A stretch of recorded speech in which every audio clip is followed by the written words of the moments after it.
नमस्कार व्यूअर्स, स्वागत है आप सभी का मेरे YouTube चैनल स्कूल ट्यूशन गुरुजी में। आज हम बात करेंगे क्लास 9 की वर्कशीट 17 के बारे में, जो कि 12 अगस्त को जारी की गई है डायरेक्टर ऑफ एजुकेशन के द्वारा। इसमें आपका चैप्टर 3 से जो है टॉपिक लिया गया है मोल कॉन्सेप्ट। मोल कॉन्सेप्ट के बारे में एक छोटी सी चीज़ समझ लेने वाली बात है कि जब हम बात करें सब्सटेंसेस के एलिमेंट और कंपाउंड के बारे में, तो कुछ चीज़ें हमें समझनी होगी। उसमें से जो है एटम्स और मॉलिक्यूल के बारे में जब पढ़ते हैं तो उसमें एक चीज़ आती है मोल कॉन्सेप्ट, उसी के बारे में हमें आज पढ़ना है। अब वर्कशीट क्या कह रही है इसे देख लीजिए ज़रा। वर्कशीट जब हम पढ़ना शुरू करेंगे, ये कहती है the amount of substances is based on the number of atoms और molecules present in it and we can directly find the number of atoms और molecules from their chemical reaction equation. यानी हम किसी भी केमिकल रिएक्शन इक्वेशन से उसमें क्या substance है उसके बारे में पता कर सकते हैं। अगर मान लो हमारा कोई भी प्रोडक्ट है, H2O है जैसे, या CO2 है, इसके कितने जो है मॉलिक्यूल्स या कंपाउंड या एटम्स जो है मॉलिक्यूल्स हमने जो है यूज़ किए हैं या यूज्ड किए गए हैं, उनके बारे में हमें आसानी से पता चल सकता है। ठीक है, अब इसकी SI यूनिट दी गई है मोल। आगे बढ़ते हैं। जब हम बढ़ेंगे तो हमें एक टर्म से समझने को मिलेगी, वो है एवोगैड्रो नंबर या एवोगैड्रो कांस्टेंट। इसके बारे में कहा गया है there are 6.022 into 10⁻23 particles in 1 mole of any substance. These particles can be atoms, molecules, ions etcetera. This is called as Avogadro number या कांस्टेंट। ये बात समझने वाली है, इसे जैसे समझ लीजिएगा। एटम्स हो, मॉलिक्यूल्स हो, आयंस हो, एवोगैड्रो कांस्टेंट सेम रहेगा, 6.022 इंटू 10⁻23 मोल ही रहेगा। ये किसी भी कंडीशन में चेंज नहीं होगा। ठीक है, आगे बढ़ते हैं। आगे लिखा हुआ है the mass of 1 mole of substance, atoms, molecule या आयन। फिर वापस से कहा गया है सब्सटेंस में एटम्स हो, मॉलिक्यूल्स या आयन हो, is equal to the relative atomic और मॉलिक्यूलर मास इन ग्राम। हम सभी को पता है कि किसी का अगर एटॉमिक नंबर 2 है तो उसका एटॉमिक मास लगभग उसका डबल हो जाएगा, यानी कि 4 हो जाएगा। तो जब हम ऐसी बात करेंगे तो क्या कहलाएगा, वो उसका एटॉमिक मास कहलाएगा, मॉलिक्यूलर मास कहलाएगा। यहाँ पे एग्जांपल दिया हुआ है 1 mole hydrogen is equal to 6.023 atoms is equal to 1 gram of hydrogen atom is equal to atomic mass of hydrogen atom 1 U। यहाँ पे U है एटॉमिक यूनिट। ठीक है, और 1 ग्राम कैसे होगा, क्योंकि H का नंबर है 1 का डबल भी 1 ही होगा। 1 इंटू 1 जब कम करेंगे तो ये 1 रह जाएगा, और ये 1 U या 1 ग्राम के बराबर होगा। ठीक है, आगे बढ़ते हैं। जब मोल कॉन्सेप्ट के बारे में बात करेंगे, अब ये डिफाइन कर रहा है 1 mole of substance. 1 mole of substance क्या है, 6.022 इंटू 10⁻23 पार्टिकल्स इन नंबर। यहाँ पे पार्टिकल इन नंबर जब कह दिया इसने, तो वापस से जो है हमें समझने की जरूरत नहीं है। एटम्स और मॉलिक्यूल्स जो भी होगा वो उसी के हिसाब से होगा। एग्जांपल जैसे कि दिया हुआ है 1 mole of atom is equal to 6.022 into 10⁻23 atom, और 1 mole molecule is equal to 6.22 into 10⁻23 molecules. ध्यान रखिएगा बेटा इस चीज़ को। आगे बढ़ते हैं। अब क्या कह रहा है, ये 3 पॉइंट जो कह रहा है। पहला, the mass of 1 mole of substance is always fix. ये ऑलवेज फिक्स कैसे रहेगा, यानी कि जो उसका एटॉमिक मास रहेगा, ठीक है, वो सेम रहेगा। तो इसलिए 1 मोल ऑफ सब्सटेंस भी का जो है मास ऑलवेज फिक्स रहेगा। Mass of mole of substance is equal to their relative atom या मॉलिक्यूलर मास। ये ऊपर इसने बता ही दिया है। उसके बाद है the mass of 1 mole of atom is equal to their atomic mass measured in grams. ये भी इसने ऊपर बता दिया है एग्जांपल में। अब ध्यान से वापस समझ लीजिए। 1 mole of hydrogen is equal to 6.022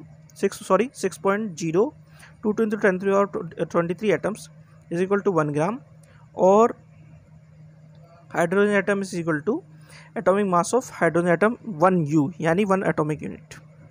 ठीक है, आगे बढ़ते हैं। एक एग्जांपल दिया है छोटा सा इसमें। एग्जांपल क्या कहता है, एग्जांपल है 1 mole of oxygen O2 gas यानी कि there are 6.022 into 10⁻23 molecule present in its mass और मॉलिक्यूलर मास इज। अब मास और मॉलिक्यूलर मास कितना होगा इसका हमें पता है। ऑक्सीजन का नंबर है 8, एटॉमिक मास हो गया 16 U या 16 ग्राम, तो 16 गुणा 2 इज इक्वल टू 32 या 32 U बोल लो या ग्राम बोल लो। ये क्या हो गया, ये बराबर हो गया 32 U या 32 ग्राम के। ठीक है बेटा, आगे बढ़ते हैं। एग्जाम्पल 2 है number of atom present in 8 gram of helium. अब हीलियम का नंबर है 2, मास हो गया 4, तो एक मोल हीलियम में कितने हो गए, इतना, यानी कि 6.022 इंटू 10⁻23 एटम्स। अब 4 ग्राम हमारा गिवन है क्योंकि 4 ग्राम उसका एटॉमिक या मॉलिक्यूलर मास है, जो कि यहाँ पे जैसे पॉइंट दिया गया है, तो ये सेम होगा। आगे बढ़ते हैं, तो हमें कितने का निकालना है, हमें निकालना है 8 ग्राम का। तो जब हम 8 ग्राम का निकालेंगे तो हम क्या करेंगे, 6.022 इंटू 10⁻23 डिवाइडेड बाई 4 इंटू 8, जब इसे मल्टीप्लाई करेंगे तो 4, यहाँ पे अगर कंडीशन ऐसी हो 4/8 है तो 4 की चूजा करेंगे तो ये डिवाइड हो जाएगा, 2 आ जाएगा, और इसे मल्टीप्लाई कर देंगे किससे, हम इससे एवोगैड्रो कांस्टेंट से, इससे जब इससे मल्टीप्लाई करेंगे तो हमारा आंसर आ जाएगा 12.044 इंटू 10⁻23 एटम्स। ठीक है बेटा, अगला एग्जांपल दिया हुआ है इसमें। एग्जांपल 2 है mass of 0.5 mole of N2 gas. Again N2 nitrogen 7 और इसका एटॉमिक मास या मॉलिक्यूलर मास हो गया 14 U या 14 G। ठीक है, तो N2 मॉलिक्यूल्स कितने हो गए, N2 is equal to 14 into 2 is equal to 28। ठीक है, अब हमें कितने का निकालना है, ये 28 हो गए तो हमें 0.5 मोल का निकालना है इसमें से। तो 0.5 मोल के लिए क्या करेंगे, हम 28 हमारे आ गया और इसे 0.5 से मल्टीप्लाई कर देंगे, हम लोगों का आंसर आ जाएगा 14 ग्राम। ठीक है, ये अब क्वेश्चंस को देख लेते हैं थोड़े से। सबसे पहला क्वेश्चन है define 1 mole of a substance. 1 mole of a substance के लिए हम सीधे ऊपर चले जाएंगे और ये डेफिनेशन अच्छी खासी दी हुई है इसने। 1 mole of substance is equal to 6.022 into 10⁻23 particles in number. और पार्टिकल्स इन नंबर कैसे डिफाइन करे गए हैं इसने एग्जाम्पल के द्वारा, एटम्स में हो या मॉलिक्यूल्स में हो, ये सेम रहेंगे। आइए अगला क्वेश्चन देखते हैं। अगला क्वेश्चन है can Avogadro constant be different for different substances, explain. Avogadro constant जैसे कि नाम ही दिया हुआ है उसका, वो सेम रहेगा, कभी डिफरेंस नहीं होगा। इसमें लिखा भी हुआ है there are 0.6022 into 10⁻23 particles in 1 mole of any substance. This particles can be atoms, molecule etcetera. This number is called as Avogadro number या कांस्टेंट। और नीचे क्या दिया हुआ है इसके बारे में, the mass of 1 mole of substance, atoms हो, मॉलिक्यूल्स हो, आयंस हो, is equal to the relative atomic और मॉलिक्यूलर मास इन ग्राम। तो ये चेंज नहीं होगा, ये ऐसा एज इट इज़ रहेगा, ये कांस्टेंट ही रहेगा। अगला क्वेश्चन है हमारा क्वेश्चन नंबर 3। क्वेश्चन नंबर 3 क्या कह रहा है हमारा, क्वेश्चन नंबर 3 कह रहा है हमारा कि calculate the number of atom present in 24 gram of helium. तो 24 ग्राम ऑफ हीलियम के लिए हम लोगों को क्या करना पड़ेगा, हम लोगों को ये वाला एग्जाम्पल देखना पड़ेगा, सीधा सीधा ये वाला एग्जाम्पल। यहाँ पे क्या था हम लोगों के पास 8 ग्राम के लिए हमें निकालना था, अब हमें निकालना है कितने के लिए, 24 ग्राम के लिए। तो हम क्या करेंगे, यहाँ पे 8 की जगह सीधे 24 वैल्यू पुटअप कर देंगे और हमारा आंसर एज इट इज़ आ जाएगा कितना, 36.13 इंटू 10⁻23। ठीक है बच्चे, इसमें कोई कन्फ्यूज़न मत करना। यहाँ पे सिर्फ और सिर्फ आपको ये वैल्यू चेंज करनी है, 8 की जगह 24 लिखना है, और आपका ये पूरा का पूरा एज इट इज़ है, एग्जाम्पल जैसे दिया हुआ है ऐसे ही समझ में आ जाएगा, आपको ये सॉल्व हो जाएगा। अगला हमारा क्वेश्चन है, calculate the mass of atoms present in 0.5 moles of nitrogen. 0.5 mole of nitrogen present है, उसका मास हमें कैलकुलेट करना है। तो हमें इसमें क्या करना है, यहाँ पे हमें मोलर मास और एटॉमिक मास दोनों की मल्टीप्लाई करनी है। हमारा मोलर मास कितना दिया हुआ है, हमारा मोलर मास दिया है 0.5, मल्टीप्लाई करेंगे एटॉमिक मास से यानी कि 14 से, तो हमारा क्या आ जाएगा, हमारा मास ऑफ एन एटम आ जाएगा जो कि है 7 ग्राम। ठीक है, आइए आगे बढ़ते हैं। अब क्वेश्चन है question number 5, calculate the number of moles in 36 gram of water H2O। इसमें ये चीज़ें दी हुई हैं, इसे ये हाइड्रोजन के लिए और ऑक्सीजन के लिए नंबर दिए हुए हैं।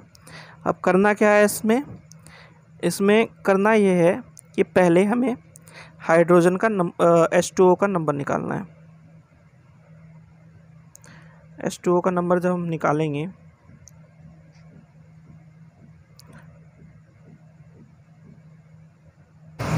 H2O का नंबर जब निकालेंगे तो हम पाएंगे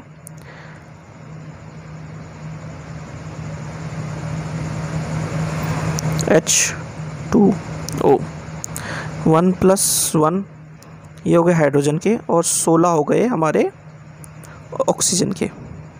ठीक है, ऐसा दिया हुआ भी है, तो ये हो गए 18। अब कितना दिया हुआ है यहाँ पे, ये दिया हुआ है 36 गिवन मास है वाटर का। तो जब हम 36 गिवन मास दिया हुआ है वाटर का, तो हम क्या करेंगे, नंबर ऑफ मॉलिक्यूल्स जो निकालने के लिए उसको हम 36 डिवाइडेड बाई 18 कर देंगे। 18 क्या है हमारा, 1 मोल ऑफ वाटर के मॉलिक्यूल्स हो गए या एटम्स हो गए, और 36 हमारा दिया हुआ है मास। तो कितना आ जाएगा, इसमें 2 मोल्स आ जाएगा इतने में,